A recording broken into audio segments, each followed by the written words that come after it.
3 number, তাহাজ্জুদের নামাজ।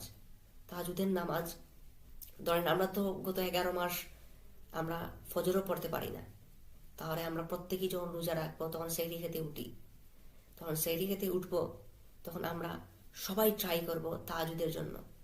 সেহরি খেতে উঠে 15 থেকে 20 মিনিট আগে যদি আমরা তাহাজ্জুদের নামাজটা আদায় করে ফেলি, তাহলে আমাদের জন্য কি ফায়দা? আল্লাহর সাথে সম্পর্ক দৃঢ় হয়, মজবুত হয়, আল্লাহর সাথে সম্পর্ক ভালো হয়, কানেক্টিং বাড়ে। কারণ তাহাজ্জুদের নামাজ এই একটা নামাজ, যেই নামাজ আল্লাহ একবারে নিচের আসমানে চলে আসেন এবং আল্লাহ বান্দাদের কাছে বান্দাদের বলেন, তোমাদের কি কারো কি কিছু চাওয়ার আছে? কোনো গুনাহগার কি আছো? তুমি আমার কাছে চাও, আমি তোমাদের গুনাহ মাফ করে দিব। তোমাদের কিছু চাওয়ার আছে, কোনো কিছু পাওয়ার আছে, আমাকে বলো, আমাকে বললে আমি তোমাদের দিয়ে দিব। তখন যদি কোনো মুসলমান তাহাজ্জুদের নামাজ পড়ে আল্লাহর কাছে চায়, আল্লাহ তার চাওয়া অবশ্যই পূরণ করবেন। সুবহানাল্লাহ। 4 নম্বরে যেটা আমি